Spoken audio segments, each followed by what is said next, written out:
Atomic Habits, karya James Clear. Bab 5, cara terbaik untuk memulai kebiasaan baru. Pada 2001, para peneliti di Britania Raya mulai bekerja dengan 248 orang untuk membangun kebiasaan berolahraga yang lebih baik dalam kegiatan selama 2 pekan. Subjek-subjek itu dibagi menjadi 3 kelompok. Kelompok pertama adalah kelompok kontrol. Mereka hanya ditanyai tentang seberapa sering mereka berolahraga. Kelompok kedua adalah kelompok motivasi. Mereka diminta tidak hanya mencatat latihan, tapi juga membaca sejumlah bahan tentang manfaat olahraga. Para peneliti juga menerangkan kepada kelompok ini bagaimana olahraga dapat mengurangi risiko penyakit jantung koroner dan meningkatkan kesehatan jantung. Akhirnya, ada kelompok ketiga. Subjek-subjek ini menerima presentasi yang sama seperti kelompok kedua untuk menjamin tingkat motivasi mereka sama. Namun, mereka juga diminta merumuskan rencana tentang kapan dan di mana mereka akan berolahraga selama pekan berikutnya. Secara khusus, tiap anggota kelompok ketiga menyelesaikan kalimat berikut. Selama pekan mendatang, aku akan ikut dalam sekurangnya 20 menit latihan keras pada hari, jam, di tempat. Di kelompok pertama dan kedua, 35 hingga 38% orang berolahraga sekurangnya seminggu sekali. Yang menarik, presentasi motivasi yang diberikan kepada kelompok kedua terkesan tidak memberikan dampak yang bermakna pada perilaku. Namun 91% anggota kelompok ketiga berolahraga sekurangnya seminggu sekali, lebih dari 2 kali presentase normal. Kalimat yang mereka selesaikan adalah yang oleh peneliti disebut niat implementasi, yaitu merencanakan kapan dan di mana mereka akan melakukan aksi, yaitu bagaimana Anda berniat mengimplementasikan suatu kebiasaan tertentu. Petunjuk yang dapat memicu kebiasaan datang dalam bentuk sangat beragam, merasakan getar ponsel di saku, bau harum kue coklat, bunyi sirine ambulans, tapi 2 petunjuk yang paling umum adalah waktu dan tempat. Niat implementasi meningkatkan peran kedua petunjuk tadi. Secara garis besar, format untuk menciptakan niat implementasi yaitu ketika situasi X muncul, aku akan melakukan tanggapan Y. Ratusan kajian menunjukkan bahwa niat implementasi akan efektif untuk membuat kita bertahan pada sasaran. Entah menuliskan waktu dan tanggal tepatnya Anda akan meminta suntikan anti-flu atau menjalani pemeriksaan kolonoskopi. Pernyataan-pernyataan ini meningkatkan peluang orang bertahan pada kebiasaan-kebiasaan seperti membuang sampah pada tempatnya, belajar, tidur lebih awal, dan berhenti merokok. Beberapa peneliti mendapati jumlah pengguna hak pilih meningkat ketika orang dipaksa membuat niat implementasi dengan menjawab pertanyaan-pertanyaan seperti, apa rute yang akan Anda ambil ke tempat pemungutan suara? Jam berapa Anda berencana akan berangkat? Kendaraan apa yang akan Anda pakai ke sana? Program-program lain yang sukses dari pemerintah meminta warga membuat rencana yang jelas untuk mengirimkan laporan pajak tepat waktu atau menyediakan arahan tentang kapan dan di mana mereka harus membayar denda kesalahan lalu lintas. Petunjuknya jelas, orang yang membuat rencana spesifik untuk kapan dan di mana mereka akan melakukan suatu kebiasaan baru lebih mungkin terus melakukannya. Terlalu banyak orang berusaha mengubah kebiasaan tanpa gambaran terperinci tentang pelaksanaan perubahan. Kita berkata dalam hati, aku ingin makan makanan sehat saja, atau aku akan lebih sering menulis. Tapi kita tidak pernah mengatakan kapan dan di mana kebiasaan ini akan dimulai. Kita menyerahkannya pada nasib dan harapan bahwa kita akan ingat untuk melakukannya atau merasa termotivasi pada waktu yang tepat. Niat implementasi menghapus pertanyaan-pertanyaan kabur seperti aku ingin bekerja lebih keras, atau aku ingin lebih produktif, atau aku harus datang ke TPS, dan mengubah semua itu menjadi rencana kerja konkret.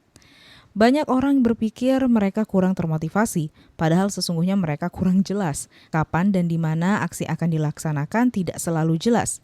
Ada orang yang menghabiskan seluruh hidup menunggu kapan waktu yang tepat untuk melakukan perbaikan. Begitu niat implementasi dicanangkan, Anda tidak harus menunggu sampai inspirasi untuk memulainya datang.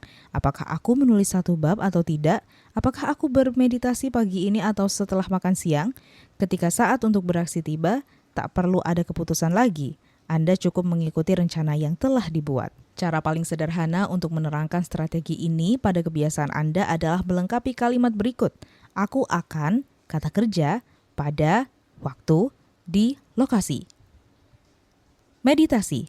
Aku akan bermeditasi selama 1 menit pada pukul 7 pagi di dapur. Belajar. Aku akan belajar bahasa Spanyol selama 20 menit pada pukul 6 sore di kamar tidur. Olahraga. Aku akan berolahraga selama 1 jam pada pukul 5 sore di sasana dekat rumah. Perkawinan. Aku akan menyajikan secangkir teh untuk suami pada pukul 8 pagi di dapur. Jika Anda tidak yakin kapan sebaiknya memulai kebiasaan, cobalah hari pertama dalam suatu minggu, bulan, atau tahun.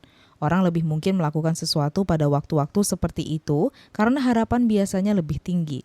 Kalau punya harapan, kita punya alasan untuk beraksi. Awal yang segar akan terasa mendatangkan motivasi. Ada manfaat lain dari niat implementasi. Spesifik dalam hal apa yang Anda inginkan dan bagaimana akan meraihnya membantu Anda menolak hal-hal yang merusak kemajuan, mengalihkan perhatian, dan menyingkirkan Anda dari jalur yang direncanakan. Kita sering mengiyakan permintaan-permintaan kecil karena kita tidak cukup jelas tentang apa yang perlu kita lakukan untuk menolaknya. Ketika cita-cita Anda masih samar, mudah merasionalkan pengecualian-pengecualian kecil sepanjang hari dan tidak pernah mengurusi hal-hal spesifik yang perlu dilakukan agar sukses. Beri kebiasaan Anda waktu dan ruang untuk hidup di dunia ini. Sasaran Anda adalah menetapkan waktu dan lokasi yang sedemikian jelas sehingga dengan pengulangan yang cukup Anda memperoleh dorongan untuk melakukan hal yang benar pada waktu yang tepat, bahkan ketika Anda tidak tahu alasannya. Sebagaimana kata penulis Jason Zweig, jelas Anda tidak akan pernah berolahraga begitu saja tanpa pikiran sadar. Namun seperti anjing yang merasa lapar pada jam tertentu, mungkin Anda mulai gelisah pada jam ketika Anda biasanya berolahraga. Ada banyak cara untuk menggunakan niat implementasi dalam hidup dan pekerjaan Anda. Pendekatan favorit saya adalah yang pernah saya pelajari dari guru besar Stanford B.J. Fogg yang saya sebut menumpuk kebiasaan. Menumpuk kebiasaan, rencana sederhana untuk merombak kebiasaan.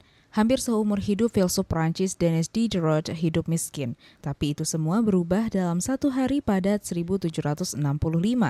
Putri Diderot hampir menikah dan ia tidak punya uang untuk membiayai pernikahan itu.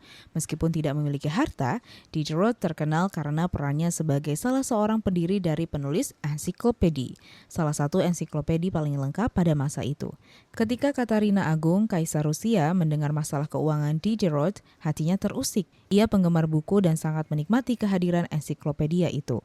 Ia mengungkapkan niat membeli perpustakaan pribadi Diderot seharga 1.000 pound sterling, lebih dari $150.000 hari ini. Dalam seketika, Diderot mempunyai uang banyak dan kekayaannya yang baru, ia tidak hanya mampu membiayai pernikahan putrinya, tapi juga membeli jubah untuk dirinya sendiri.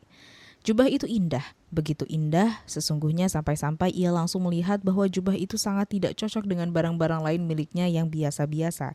Ia menulis, tidak ada kecocokan lagi, tidak ada kesatuan lagi, tidak ada keindahan lagi antara jubahnya yang anggun dan barang-barang lain yang ia miliki. Diderot langsung merasakan dorongan untuk meningkatkan kelas harta miliknya. Ia mengganti karpetnya dengan karpet dari Damaskus. Ia menghias rumahnya dengan patung-patung mahal. Ia membeli cermin untuk dipasang di atas perapian dan meja makan yang lebih bagus. Ia membuang kursi rotanya yang lama dengan kursi berlapis kulit. Seperti kartu domino yang jatuh beruntun, belanja yang satu disusul belanja berikutnya. Perilaku Diderot ini bukannya tak lazim. Sesungguhnya lah kecenderungan belanja yang satu disusul belanja berikutnya memiliki nama efek Diderot. Efek Diderot mengatakan bahwa satu barang baru sering menciptakan spiral konsumsi yang mengantar ke belanja lebih banyak. Anda bisa menemukan pola ini di mana-mana. Anda membeli gaun dan terpaksa membeli sepatu baru dan anting supaya sesuai. Anda membeli sofa dan tiba-tiba muncul ketidakpuasan terkait tata letak seluruh ruang keluarga. Anda membeli mainan untuk anak Anda dan segera sesudah itu harus membeli semua kelengkapan yang menyertai mainan itu. Belanja itu memicu reaksi berantai. Banyak perilaku manusia mengikuti siklus ini. Anda sering melakukan sesuatu berdasarkan apa yang baru Anda selesai lakukan. Pergi ke kamar mandi diikuti dengan membasuh dan mengeringkan tangan yang mengingatkan Anda untuk menaruh handuk kotor ke mesin cuci. Jadi Anda menambah sabun cuci ke daftar belanja dan seterusnya. Tidak ada perilaku yang berdiri sendiri. Setiap tindakan menjadi petunjuk yang memicu perilaku berikutnya. Mengapa ini penting? Dalam kaitan dengan membangun kebiasaan baru, Anda dapat memanfaatkan keterhubungan perilaku dengan keunggulan Anda. Salah satu cara terbaik untuk membangun kebiasaan baru adalah dengan mengidentifikasi kebiasaan yang sudah ada setiap hari, lalu menumpuknya dengan kebiasaan baru Anda. Ini yang disebut menumpuk kebiasaan. Menumpuk kebiasaan adalah bentuk khusus niat implementasi. Alih-alih memasangkan kebiasaan baru Anda dengan waktu dan lokasi tertentu, Anda memasangkannya dengan kebiasaan baru. Metode ini yang diciptakan oleh B.G. Fox sebagai bagian dari program Tiny Habits dapat digunakan untuk merancang petunjuk nyata pada hampir setiap kebiasaan. Resep penumpuk kebiasaan adalah setelah kebiasaan sekarang, aku akan kebiasaan baru. Sebagai contoh, meditasi. Setiap pagi setelah menyeduh kopi, aku akan bermeditasi barang semenit. Olahraga, setiap melepas sepatu kerja, aku akan langsung berganti baju olahraga. Syukur, begitu duduk dan siap untuk makan, aku akan mengucapkan satu rasa syukur atas apa yang terjadi hari ini. Perkawinan, setiap malam ketika akan pergi tidur, aku akan mengecup pasanganku. Keamanan, setelah mengenakan sepatu lari, aku akan memberitahu seorang teman atau anggota keluarga kemana aku akan berlari dan untuk berapa lama. Gambar 7. Menumpuk kebiasaan meningkatkan peluang Anda akan bertahan pada suatu kebiasaan dengan menumpuk perilaku baru ke atas perilaku lama. Proses ini dapat diulang membentuk rantai sejumlah kebiasaan lama, masing-masing bertindak sebagai petunjuk untuk kebiasaan berikutnya. Yang penting adalah mengikat perilaku yang diinginkan dengan sesuatu yang Anda lakukan tiap hari. Begitu menguasai struktur dasar ini, Anda dapat mulai membuat tumpukan-tumpukan lebih besar dengan merantai kebiasaan-kebiasaan kecil menjadi satu. Ini memungkinkan Anda mengambil keuntungan dari momentum alami yang datang ketika satu perilaku disusul dengan perilaku berikutnya. Versi positif efek Diderot. Tumpukan kebiasaan rutin pagi Anda mungkin sebagai berikut. 1. Setelah menyeduh secangkir kopi, aku akan bermeditasi selama 60 menit. 2. Setelah bermeditasi selama 60 menit, aku akan menulis jadwal kegiatan untuk hari ini. 3. Setelah menulis jadwal kegiatan untuk hari ini, aku akan langsung memulai tugas pertama. Atau pertimbangkan tumpukan kebiasaan untuk malam hari berikut. 1. Setelah selesai makan malam, aku akan langsung menaruh piring di mesin cuci piring. 2. Setelah mencuci piring, aku akan langsung membersihkan dapur. 3. Setelah membersihkan dapur, aku akan menyiapkan cangkir kopi untuk esok hari. Anda juga dapat menyisipkan perilaku-perilaku baru ke tengah rutinitas yang sudah ada. Sebagai contoh, Anda mungkin memiliki rutinitas pagi yang boleh jadi sebagai berikut. Bangun, merapikan tempat tidur, mandi. Misalkan Anda ingin mengembangkan kebiasaan membaca lebih banyak tiap malam, Anda dapat mengembangkan tumpukan kebiasaan Anda dan mencoba sesuatu seperti bangun, membereskan tempat tidur, menaruh buku di dekat bantal, mandi. Sekarang ketika Anda naik ke tempat tidur tiap malam, sebuah buku sudah tersedia untuk Anda nikmati. Secara keseluruhan, menumpuk kebiasaan memungkinkan Anda membentuk seperangkat aturan sederhana untuk memandu perilaku Anda di masa mendatang. Seolah-olah Anda selalu memiliki rencana untuk aksi yang akan dilakukan berikutnya. Begitu merasa nyaman dengan pendekatan ini, Anda dapat mengembangkan tumpukan kebiasaan yang umum untuk memandu Anda setiap kali situasinya tepat. Olahraga, ketika melihat ada tangga, aku akan menggunakannya, bukan menggunakan lift. Keterampilan sosial, ketika berjalan masuk ke ruangan pesta, aku akan memperkenalkan diri kepada orang yang belum kukenal. Keuangan, ketika ingin membeli sesuatu seharga lebih dari $100, aku akan menunggu 24 jam sebelum membeli. Makan sehat, ketika menyiapkan makanan untuk diri sendiri, aku akan selalu mendahulukan sayuran. Minimalisme, ketika membeli barang baru, aku akan melepas salah satu yang sudah ada. Satu datang, satu keluar. Suasana hati, ketika telepon berderik, aku akan menarik napas dalam dan tersenyum sebelum menjawab. Pelupa, ketika meninggalkan tempat umum, aku akan memeriksa meja dan kursi untuk memastikan tidak ada yang tertinggal. Tak peduli bagaimana Anda menggunakan strategi ini, rahasia menciptakan tumpukan kebiasaan yang sukses adalah memilih petunjuk yang tepat untuk memicu aksi. Tidak seperti niat implementasi yang secara spesifik menyatakan waktu dan lokasi untuk suatu perilaku. Menumpuk kebiasaan secara tersirat memiliki waktu dan lokasi yang sudah menyatu. Kapan dan di mana Anda memilih menyisipkan kebiasaan ke dalam rutinitas sehari-hari dapat menghasilkan perbedaan yang besar.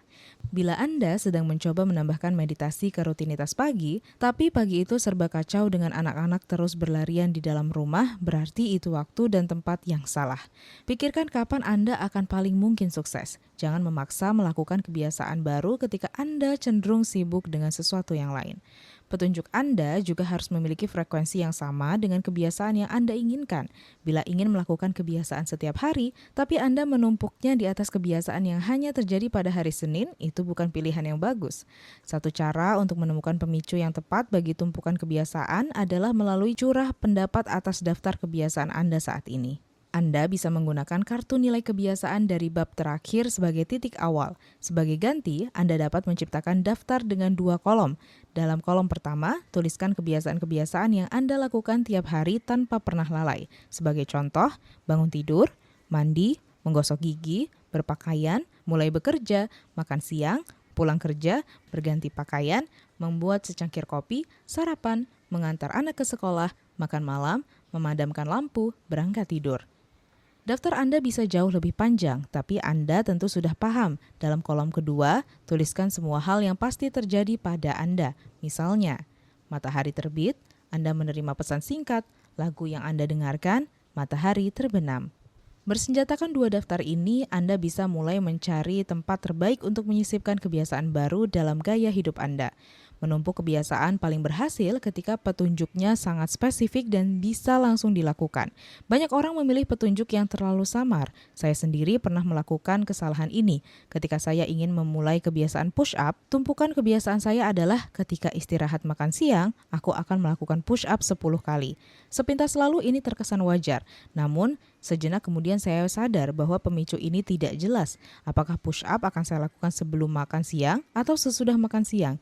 Di mana saya akan melakukannya. Setelah beberapa hari yang tidak konsisten, saya mengubah tumpukan kebiasaan saya menjadi, setelah menutup laptop untuk makan siang, aku akan push up 10 kali di samping meja kerja. Ketidaktegasan hilang. Kebiasaan seperti membaca lebih banyak atau makan lebih baik adalah alasan yang bagus, tapi sasaran-sasaran ini tidak menyediakan instruksi tentang bagaimana dan kapan dilakukan. Harus spesifik dan jelas. Setelah menutup pintu, setelah menggosok gigi, setelah duduk di meja, spesifik itu penting. Makin erat kaitan kebiasaan baru Anda dengan petunjuk yang spesifik, makin besar peluang Anda akan mengingatnya ketika tiba saatnya beraksi. Kaidah pertama perubahan perilaku adalah menjadikannya terlihat. Strategi seperti niat implementasi dan menumpuk kebiasaan termasuk cara paling praktis untuk menciptakan petunjuk-petunjuk nyata untuk kebiasaan dan merancang rencana yang jelas tentang kapan dan di mana aksi akan dilakukan. Ringkasan bab. 1. Kaidah pertama perubahan perilaku adalah menjadikannya terlihat. 2. Dua petunjuk paling umum adalah waktu dan lokasi. 3. Membuat niat implementasi adalah strategi yang dapat digunakan untuk memasangkan kebiasaan baru dengan waktu dan lokasi tertentu. 4. Rumus niat implementasi adalah aku akan, perilaku, pada, waktu, di, lokasi. 5. Menumpuk kebiasaan adalah strategi yang dapat digunakan untuk memasangkan kebiasaan baru dengan kebiasaan yang sudah ada. Dan yang terakhir, rumus menumpuk kebiasaan adalah setelah kebiasaan sekarang, aku akan kebiasaan baru.